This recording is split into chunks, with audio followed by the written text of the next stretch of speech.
What's going on, you guys? Gaming Ad here, coming at you for another video. Today we're going to be talking about Bleeding Edge, the game that Ninja Theory is making currently, and they're about to release in March, I believe. A lot of people were very upset when Microsoft announced this game at E3 last year, because a lot of people are fans of, Ninja Theory because they make those single-player orientated games like Hellblade.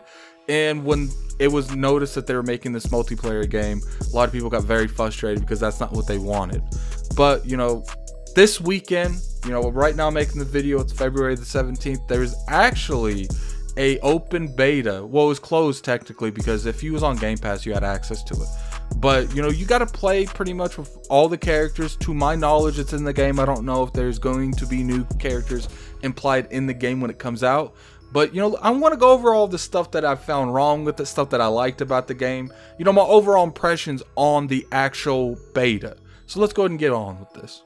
Now let's talk a little bit about the gameplay and how the gameplay really operates. Now, how this game is, it's 4v4. In the actual beta, they had two modes. They had pretty much,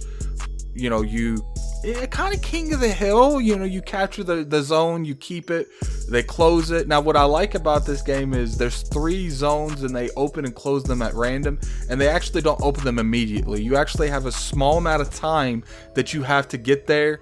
You could see on the mini map how long it is before it opens up. Now, once it opens up, you can fight for it. What I did enjoy about this game is there's certain maps on the game that you could actually do these little traps that would light that section where you would capture it on fire. So if you were trying to capture it from the enemy, or turn it neutral to your color, they could activate that trap and stop you from getting on there. And it doesn't do crazy amounts of damage, but if you sit in there for a couple seconds, you either die from the fire or die because you're leaving the fire and an enemy hits you. So I really enjoyed that. Now, as far as I'm concerned, I don't think there was any type of HDR feature in this game. Now, I did play it on the PC. Maybe it was different for the console. I played this at 1080p on the PC, ran perfectly, didn't have no issues with it. Didn't have no issues with networking, nothing. Like, this beta ran extremely well. And I have to tip my hats off to them, because a lot of these companies these days, the beta is a mess for the first couple hours, sometimes up to a day. But for the most part, this Bleeding Edge beta worked perfectly smooth, and I have a feeling it's because of that alpha test that they've been doing for a while. Now, in terms of gameplay, how it works on here is it's 4v4. There's actually 3 different types of classes you can choose from.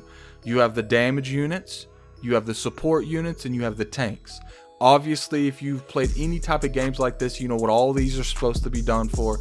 That that support's supposed to support both of those other classes. The tank's supposed to try to keep the support alive, keep the damage unit alive, and take as much of the damage as possible. And the damage is supposed to be your all-in, be-all, kill the enemy. I think one of the biggest differences that you'll see between this and games like Overwatch is it's melee based. So you don't have that Widowmaker at the end of the map sniping you, or the Ana sniping you. It's, for the most part, if you are getting hit, you can look around and see who does it. Now, some characters do have really crazy abilities, like Damon can make himself go invisible, so can the Scientist that's an attack unit that I don't understand why he's an attack unit. But, you do have these abilities that give them that edge to get out of the, danger when it happens. And I really did enjoy that. One thing I really want to point out is the soundtrack to this game is amazing. There's this one time where a kid had to go do something for his family, and me and K Mega was sitting in queue, and we were just listening to the soundtrack because that's how good it is. So I have to really give them props for this soundtrack, because it is a very good soundtrack. One of the biggest things I want to go over is the longevity of this game and how Microsoft can support this game going forward. Now, it is in Game Pass, and me particularly, in my opinion, I feel like this is one of the best games to be in Game Pass, because you can continuously update this. It's got a $30 retail price, or you can be in Game Pass. So a lot of people will be in Game Pass to play Bleeding Edge, and they'll automatically just continuously get these updates. Now, they have to be free updates. This is something that you cannot charge for. Now, you can do your cosmetic stuff, but you have to have a good center balance. I don't think you need to go all the way Overwatch, where you have the loot boxes. You don't need none of that stuff. Maybe have, events that you have to do certain criterias to get these, And if you don't, you can just buy them outright, or you can go the loot box way. I would particularly avoid the loot boxes because the stigma that practice has gotten these days. But you know, that's just my opinion. If they go that way, as long as it's done right, I won't have no issue with it, but it has to be done right. There can't be certain skins that's locked behind loot boxes. You have to automatically give the players the opportunity to unlock all of these in game as long as they put in that work. Now here's some of the issues that I have with this game. I have a list. I'm going to go down the list and, you know, explain my thought process behind every one of these. Now keep in mind, none of these have a particular order. I might bounce around from gameplay and talk about visuals the next one. It's just how it is in the list, and that's how it's going to be said in the video. Also, keep in mind that these are just my opinions. I'm not a developer. Just from my experience in playing these types of games, these are the changes that I feel personally should be made in these games. Let's go ahead and get on with this list. Some of the characters, and when I mean some, I mean really one, felt completely useless. The chick with the staff that does the little bubble, she needs to go entirely, completely. Her entire work set needs to be redone. Now, I do understand some people consider her as a support character, where there needs to be another support character in the actual game to support her and what she does. Her freeze ability is good, but there's a problem with it. It freezes for like half a second. Sometimes I would try to freeze them just to get a little bit of distance between me and them to get my little glider out, and they would already be unfrozen before I even got past them. And keep in mind, I literally froze them in front of me. Supers felt very underwhelming, especially in the damage category. There would be a couple times where I was Damien, the dude with the ninja with the sword, and I would use his super, and I even tested it in dojo. It takes 3 supers to kill 1 tank. That is ridiculous. I feel like if you get, and not to mention Damon's actual ability, his super is like a circle that he'll constantly keep attacking people, but there's a difference. You can dash out of that circle very easily. His super's not really an issue at all. Almost every time I saw this super and I was caught in it, I was not stressed whatsoever. I got out almost immediately. There's another super. It's the guitar dude. What his super will do is he'll actually play some kind of solo thing, and he'll have like a diameter and AoE around him, and it will actually paralyze or stun anyone in that circle, and it'll do a little bit of damage to them. But keep in mind, this is a damage unit. It's not a support unit. He should not be stunning them. He should be doing crazy amounts of damage. For the most part, I feel like all the damage units supers were greatly misunderstood.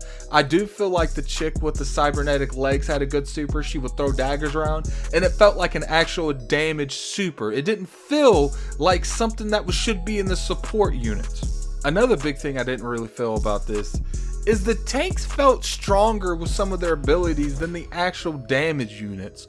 For instance, the dude that has the 2 cleavers, when he did that spin move, I felt like that was more devastating than the damage units being up on top of me. I felt like a lot of the tanks were more effective than the actual damage unit at doing what the damage unit should do, which is attacking.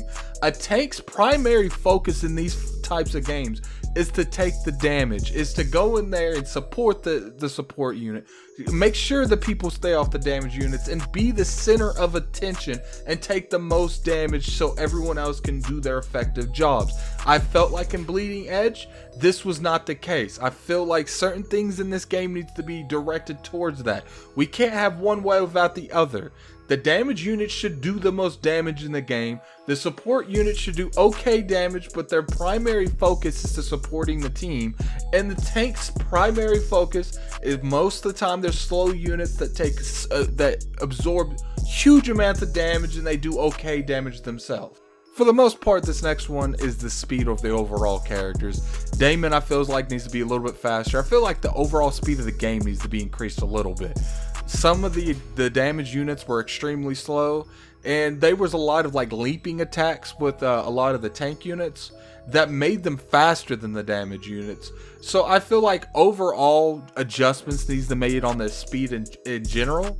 Like some of the attackers need to be sped up a little bit. I feel like, you know, the cybernetic leg chick, I don't know their names very well, and Damon, the ninja dude, they both need to be the fastest units in the game, followed by everyone else. But for the most part, I feel like everyone's speed needs to be increased. Maybe the tanks can stay the same because they're good as of what they are and what they're supposed to be if they're adjusted to how a tank is supposed to function. This next one is more of something that I feel like would make Bleeding Edge more different than a lot of these other hero lane shooters, is they need to give more primary abilities to these characters in the game. Not just one, you know, let them switch out from like 5. You would have way more different variety of characters and not just the same way that all these characters work. They do have a mod system, which is really nice, but I feel like if you give them a separate abilities like they currently have, they have separate super abilities they can choose from. I feel like you would make the game even more diverse than it already is. Another thing I feel like the game needs, like I mentioned earlier, like a King of the Hill, they need more overall modes. They need more things to do than just one game mode. One thing that I can't really see them competing against was Push the Payload in Overwatch. That was a very unique mode that people really enjoyed. So it's going to be hard for them to find a unique mode like that to put in Bleeding Edge that's really fun. Probably one of the last things of advice or, you know, personal wants that I would like from this game, not particularly for myself, but for people I know, is maybe a solo mode. A mode that you can go into that you're just by yourself, that you're guaranteed to only play other people that are by themselves.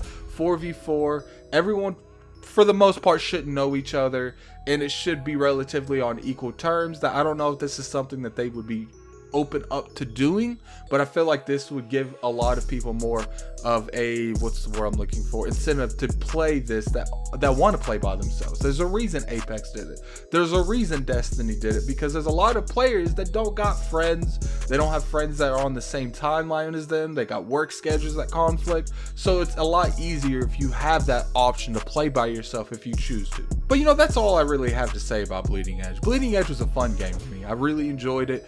For the 3 days I played, I put about 13 to 17 hours, anywhere in that, you know, that time frame. I feel like this is something that Microsoft, if nurtured correctly and if it's done correctly, that it could be very, very vital to Game Pass. Because at the end of the day, this is a very good Game Pass game, and as long as they treat it very well and they give it the proper funding and continue to let people work on it, I feel like this would be one of the top played games on Game Pass. But anyway, you know, tell me what you guys think. What was your favorite character in the Bleeding Edge beta? Put that in the comment section below. Tell me what you guys feel about the game. Do you think that this is something that Microsoft should have, you know, canceled when they bought the studio? You know, if you liked the video, definitely hit that like button. Subscribe to my channel for more content in the future. This is Gaming Addict. I'm out of here. Peace.